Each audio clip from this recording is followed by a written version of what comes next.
¿Qué tal? ¿Cómo están? Qué gusto saludarlos. Una vez más nos reencontramos en este espacio dedicado al comentario de la lección de la escuela sabática. Hoy nos corresponde estudiar la lección número 13, que lleva por título Del polvo a las estrellas. Ya llegamos al final de esta serie de estudios de Daniel que hemos venido estudiando durante este trimestre. Hoy vamos a dar una mirada al capítulo 12 del libro de Daniel. Y de este capítulo simplemente vamos a destacar tres cosas. En primer lugar, vamos a referirnos a Miguel, que se levanta para libertar a su pueblo. En segundo lugar, hablaremos acerca de la resurrección que Daniel menciona. Y finalmente, en forma muy breve, vamos a referirnos a los periodos de tiempo que aparecen mencionados en Daniel 12. Dicho esto, entonces, vamos rápidamente con la primera parte de la lección.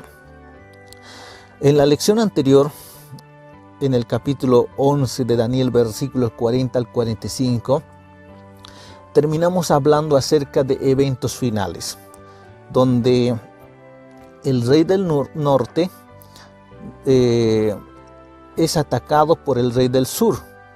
Hemos dicho que el rey del norte representa a la Babilonia espiritual, y el rey del sur representa que es mencionado como Egipto, representa al ateísmo que ha sido promovido por Francia. El rey del norte sufrió ese ataque en el año 1798, cuando la revolución de Francia se atrevió derrocar al papa de entonces. Le puso fin a la soberanía papal de 1260 años.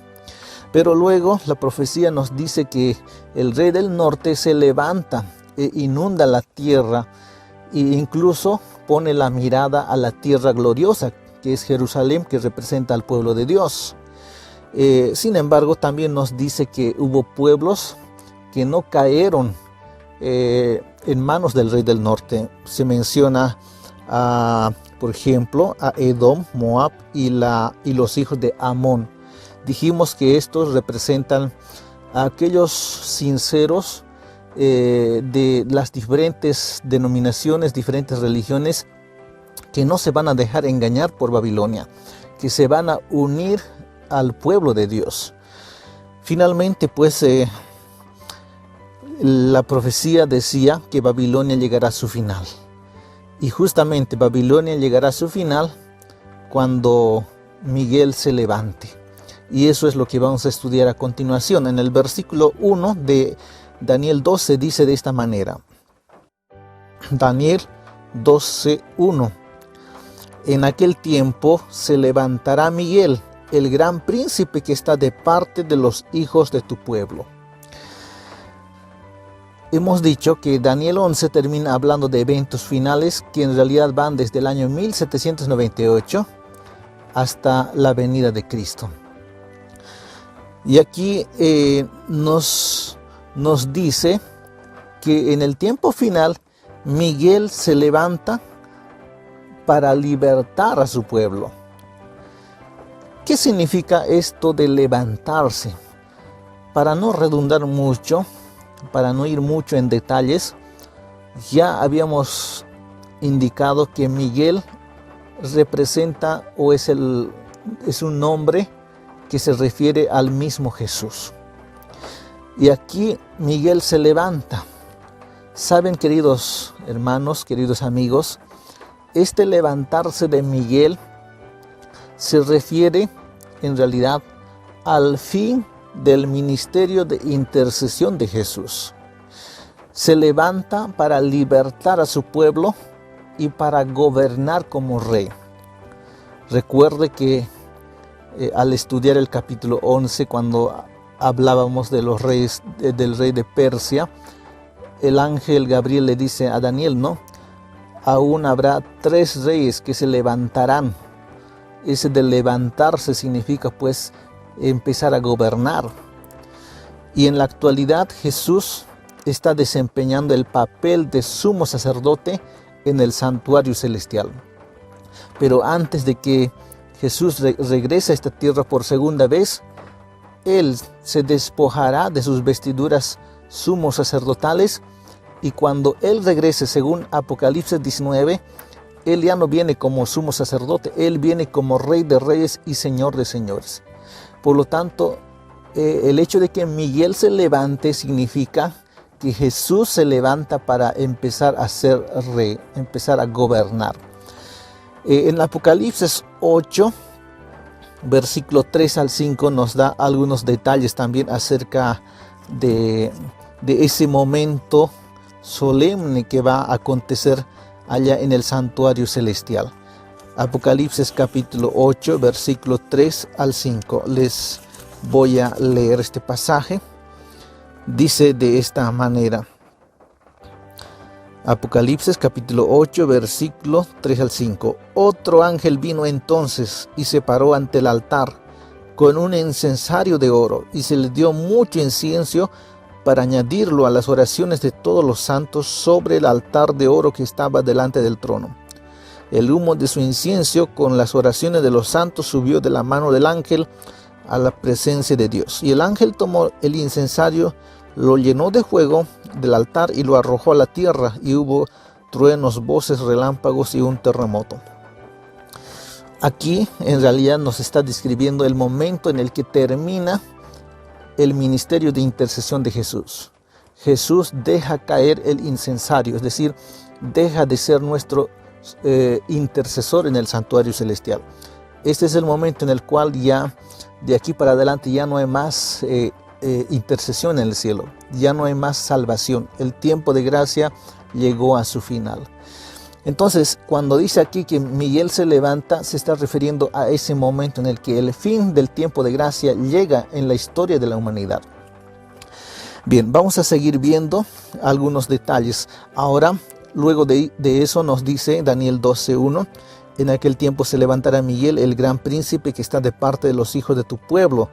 Dice, será tiempo de angustia, cual nunca fue desde que hubo gente hasta entonces. Pero en aquel tiempo será libertado tu pueblo, todos los que se hallen escritos en el libro. Aquí la profecía nos indica que luego que Miguel se levante, ¿no?, empezará un tiempo de angustia, cual nunca fue desde que hubo gente hasta entonces. Debemos notar que aquí el enfoque principal es lo que pasará con el pueblo de Dios. Y este tiempo de angustia obviamente se está refiriendo a la experiencia por la que atravesaría el pueblo de Dios. Esto obviamente está ampliado en Apocalipsis. Apocalipsis 13 nos habla de ese momento de la historia cuando la bestia, con ayuda de la segunda bestia, el falso profeta, ¿no?, intentará buscar que la humanidad le rinda homenaje a la primera bestia, la bestia que sufrió la herida de muerte. Se impondrá una marca, la marca de la bestia, y solo podrán comprar y vender aquellos que tienen la marca de la bestia. Y quienes se resistan a recibir la marca de la bestia, finalmente incluso se decretaría una pena de muerte. Así lo dice Apocalipsis 13:15. En ese tiempo es cuando el pueblo de Dios vamos a atravesar por esta angustia que nunca se vio. Será una angustia tal, ¿no?, que se compara con la angustia de Jacob. Tengo aquí una cita para leer del espíritu de profecía. Primeros escritos en la página 36-37 dice así: vi que los ángeles iban a retener los cuatro vientos mientras no estuviese hecha la obra de Jesús en el santuario, y que entonces caerían las 7 postreras plagas. Estas se enfurecieron a los malvados contra los justos, pues los primeros pensaron que habíamos traído los juicios de Dios sobre ellos, y que si pudieran raernos de la tierra, las plagas se detendrían. Se promulgó un decreto para matar a los santos, lo cual los hizo clamar día y noche por su libramiento. Este fue el tiempo de angustia de Jacob. Entonces todos los santos clamaron en angustia de ánimo y fueron libertados por la voz de Dios. ¿Se dan cuenta? Cuando se termina el tiempo de gracia, el Espíritu de Dios se va a retirar. No, se va a retirar de tal manera que el enemigo va a empezar a hacer cosas a su criterio, vamos a decir, ¿no? Empezarán a caer catástrofes, sucederán muchas cosas y también empezarán a caer las 7 postreras plagas. Y todo esto va a llevar a una conclusión de que nosotros, los que no queremos unirnos a ese movimiento religioso, a ese nuevo orden mundial, ¿no? Van a pensar que nosotros somos los causantes de estas catástrofes. Y como dice aquí, entonces pues se decretará la muerte. Es mejor que muera unos pocos que toda la humanidad perezca. Eso es la conclusión a lo que van a llegar. Entonces, esto hará que pasemos por una etapa de angustia que nunca existió. Son días terribles que vienen para nosotros.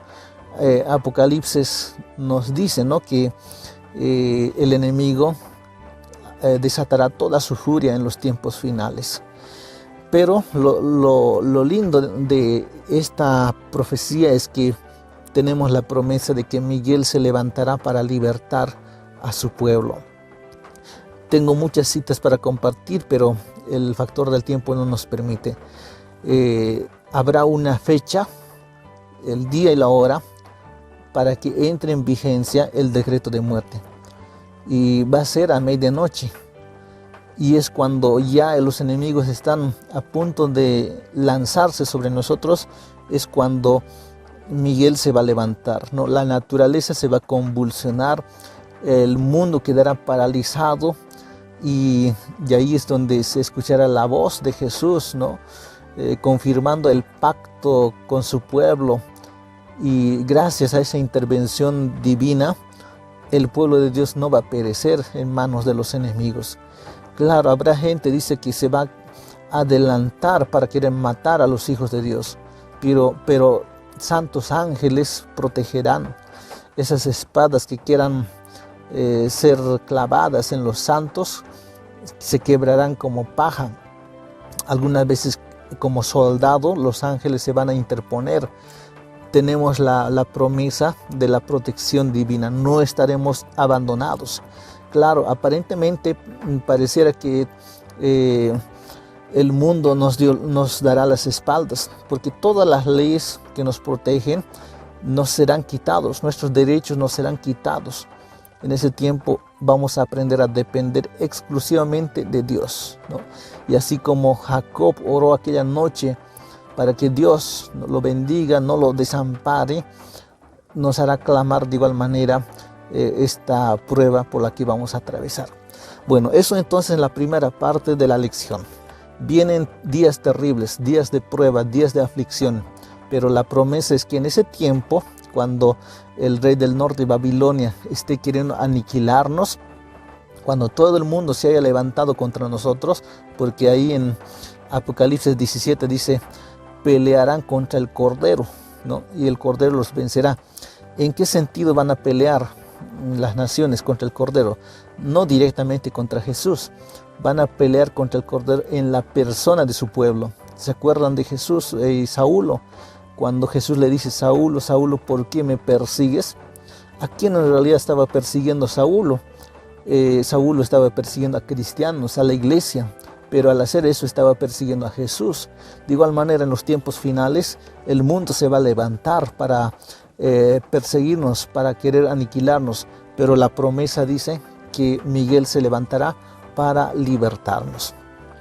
Vamos ahora a la segunda parte de la lección, y aquí vamos a hablar de un detalle muy interesante, la resurrección de los muertos. En Daniel 12, versículo 2, leemos lo siguiente: muchos de los que duermen en el polvo de la tierra serán despertados, unos para vida eterna, otros para vergüenza y confusión perpetua. Se menciona una resurrección, ¿no? de dos grupos de personas. Dos grupos de personas resucitan según este versículo. Unos para vida eterna, otros para vergüenza y confusión. Aquí no se está refiriendo a la resurrección que va a suceder cuando Cristo venga por segunda vez, ni tampoco a la resurrección de los impíos que tendría que suceder al final de los 1000 años. Aquí se está refiriendo de una resurrección especial que va a tener lugar justo en el momento en que Miguel se levante para libertar a su pueblo. Quiero compartir una cita en Conflicto de los Siglos, en la página 637, dice de esta manera: una resurrección especial precede al segundo advenimiento de Cristo. Todos los que hayan muerto en la fe del mensaje del tercer ángel se levantarán en esta ocasión. Además, los que contemplaron burlonamente la crucifixión de Cristo y los que se opusieron más violentamente al pueblo de Dios serán sacados de sus tumbas para ver el cumplimiento de la promesa divina y el triunfo de la verdad.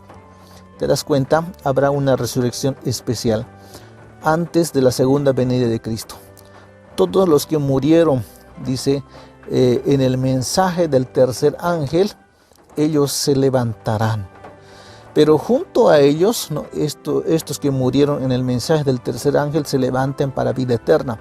Junto a ellos también se levantan personas que se burlaron, dice, de la crucifixión de Cristo, de aquellos que se opusieron al pueblo de Dios. Ellos se levantarán para ver con sus ojos la recompensa de los justos. Y aquí tengo una cita interesante de Jesús. En San Mateo 26, 63, 64 se menciona a una de esas personas malvadas que se levantaría en el día de la resurrección especial. Vamos a ir a San Mateo 26, 63, 64. San Mateo 26, 63, 64, dice así: pero Jesús callaba. Entonces el sumo sacerdote le dijo: te conjuro por el Dios viviente que nos digas si eres tú el Cristo, el Hijo de Dios. Jesús le dijo: tú lo has dicho, y además os digo que desde ahora veréis al Hijo del Hombre sentado a la diestra del poder de Dios y viniendo en las nubes del cielo. Qué interesante. Jesús le dice a Caifás: mira, tú lo dices que soy el Hijo de Dios. Tú verás al Hijo de Dios viniendo con poder y gloria. Bueno, Caifás murió, y las personas que murieron en sus pecados, según la Biblia, resucitan al final del milenio. Pero aquí Jesús le dice: tú verás al Hijo del Hombre viniendo con poder y gloria. Para ver eso, Caifás tendría que resucitar antes de la venida de Cristo. Y justamente eso es lo que va a suceder. El día de la liberación del pueblo de Dios, muchos justos resucitarán. Pero también este grupo de malvados que se burlaron de la crucifixión de Cristo, de aquellos que se opusieron cruelmente al pueblo de Dios, se van a levantar para ser testigos.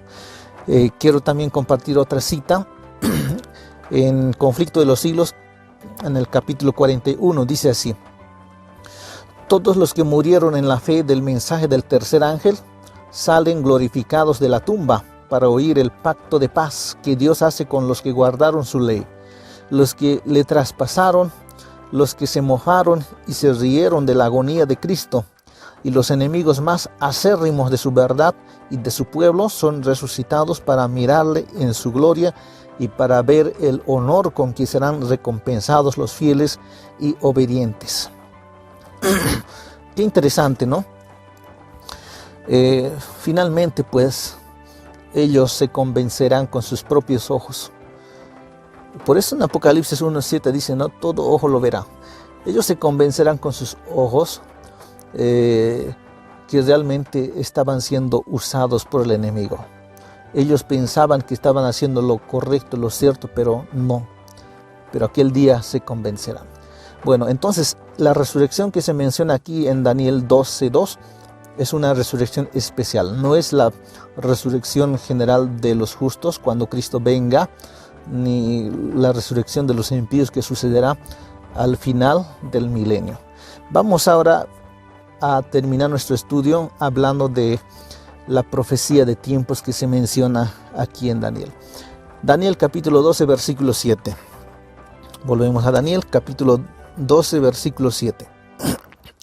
Dice de esta manera: oí al varón vestido de lino que estaba sobre las aguas del río, el cual alzó su mano derecha y su mano izquierda al cielo y juró por el que vive por los siglos que será por tiempo, tiempos y la mitad de un tiempo. Y cuando se acabe la dispersión del poder del pueblo santo, todas estas cosas se cumplirán. Aquí se menciona un periodo de tiempo. Dice tiempo, tiempos y medio tiempo. En realidad son 3 años y medio, 1260 días. Este periodo de tiempo, ¿no?, según la interpretación tradicional de la Iglesia Adventista, se aplica desde el 538, cuando el papado empieza a gobernar, a tener supremacía, hasta el año 1798, cuando la Revolución de Francia le pone fin a la supremacía papal. Un 10 de febrero del año 1798, el Papa es tomado prisionero, es tomado cautivo, y termina los 1260 años de persecución papal de la Edad Media. Entonces, este tiempo lo aplican en ese periodo, 538 al año 1798. Vamos ahora al siguiente detalle. Daniel 12:11. Dice así: después el tiempo en que se ha quitado, desde el tiempo en que se ha quitado el sacrificio continuo hasta la abominación desoladora, habrá 1290 días. Aquí se menciona un periodo de tiempo de 1290 días. La interpretación tradicional, ¿no?, de la Iglesia Adventista también lo aplica al pasado y llega a su cumplimiento al año 1798. Y como es 1290 días, mayor a 1260, tendría que haber empezado más antes. Y la referencia pues es el año 508. Así lo interpretaron los pioneros adventistas, ¿no? 508, cuando Clodoveo, en todo caso el rey de los francos, ¿no?, se aceptan la fe católica, y con esto pues lo que es el paganismo queda relegado, y el papado, el catolicismo, empieza a tomar fuerza. Cuando dice desde que se ha quitado el continuo sacrificio, vamos a leer ahí el versículo 12, el versículo 11: desde el tiempo en que se ha quitado el sacrificio continuo hasta la abominación desoladora. La abominación desoladora obviamente es cuando la iglesia se une con el Estado, empieza a gobernar, etcétera, ¿no? Y el continuo que es quitado lo aplican al debilitamiento del paganismo, ¿no? Esa es la interpretación. Entonces, 508 al año 1798 se cumpliría lo que son los 1290 días, ¿no? Vamos a seguir adelante y vamos a ir a leer el versículo 12. Dice de esta manera: bienaventurado el que espere y llegue a 1335 días. 1335 días. También se aplica su cumplimiento desde el 508 al año 1843.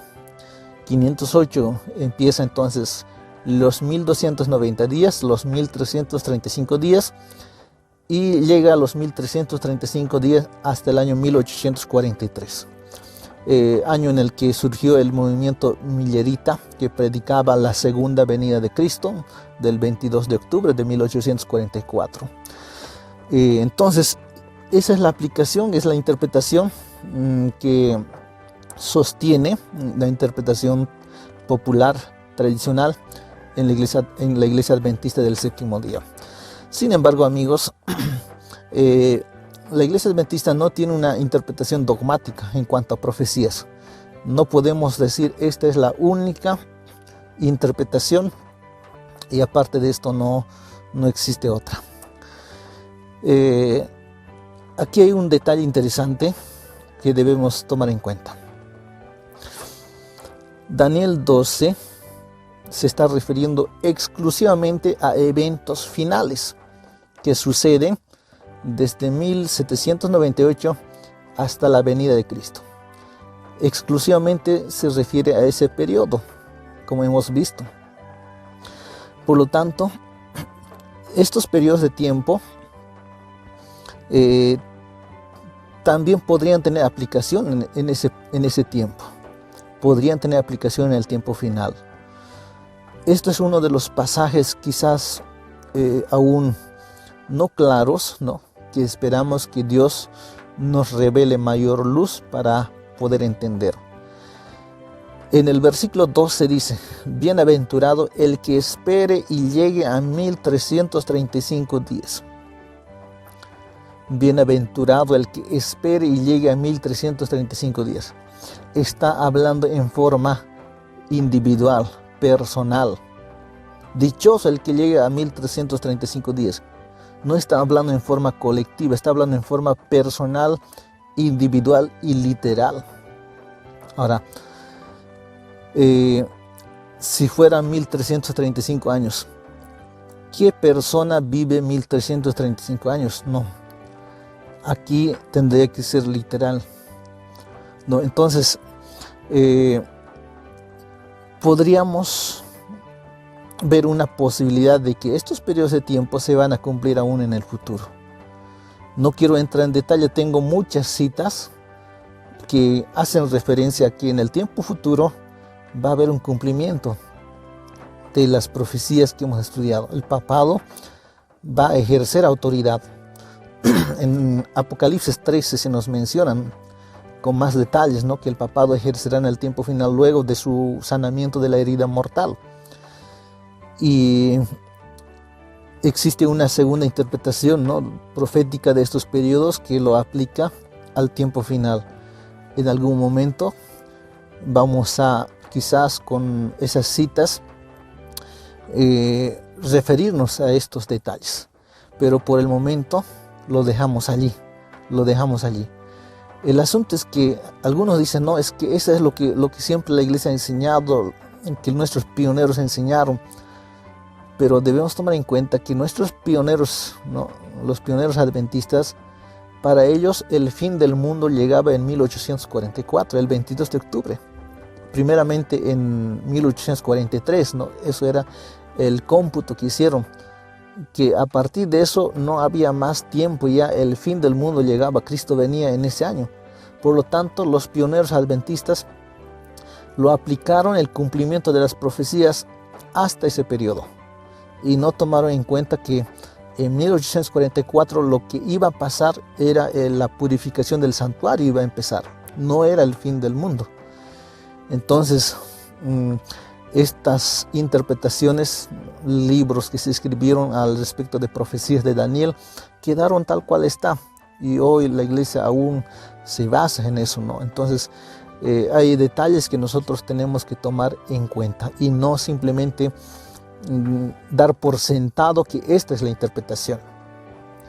Bien, lo que importa ahora, ¿no?, es a donde quiero llegar, es nuestra preparación. Las profecías se han ido cumpliendo tal cual lo anunciaba. Hemos visto que se cumplió con total exactitud. Muy pronto el reino eterno de Dios será establecido. Y usted y yo somos invitados a ser parte de ese reino eterno de Dios. La pregunta es, ¿cómo está nuestra preparación? No esperemos que ocurran los eventos finales para recién tomar en serio las cosas. Hoy por hoy estamos atravesando una situación de crisis mundial por eso del coronavirus, y mucha gente no está empezando a quizás reflexionar, a pensar en Dios, pero ¿Qué hicieron hasta ahora? Hoy lamentablemente no podemos ni reunirnos en templos. Y esto es una muestra de lo que va a ser en los tiempos finales. Y los sucesos finales van a ser rápidos y no nos va a dar tiempo para prepararnos. En cualquier momento Miguel se va a levantar, el fin del tiempo llegará a su final. Pero algo más, si bien hay un tiempo establecido para el fin del tiempo de gracia cuando Miguel se levante, pero también el tiempo de gracia termina en forma individual cuando la muerte nos alcanza. ¿Y quién tiene asegurado la vida? La muerte no dice tú eres joven, tú tienes todavía salud, tienes mucha riqueza. La muerte nos puede sorprender en el momento menos pensado. Y eso es el fin del tiempo de gracia en forma individual para cada uno de nosotros. Por eso es que necesitamos vivir preparados, como si Cristo viniese hoy mismo, como si el reino de Dios no empezara a ser establecido hoy mismo. Hemos visto a lo largo del estudio de Daniel que los gobiernos se levantan, caen, se levantan y caen, y finalmente pues se establecerá el reino eterno de Dios. Y usted y yo somos invitados a ser ciudadanos de ese reino eterno de Dios. Que Dios lo bendiga. Ha sido un gusto compartir el estudio de este trimestre. Quizás no pudimos grabar los comentarios desde el inicio, pero ha sido muy maravilloso compartir y esperamos en el siguiente trimestre continuar compartiendo estudios de la palabra de Dios. Que el Señor los bendiga. Un abrazo para todos.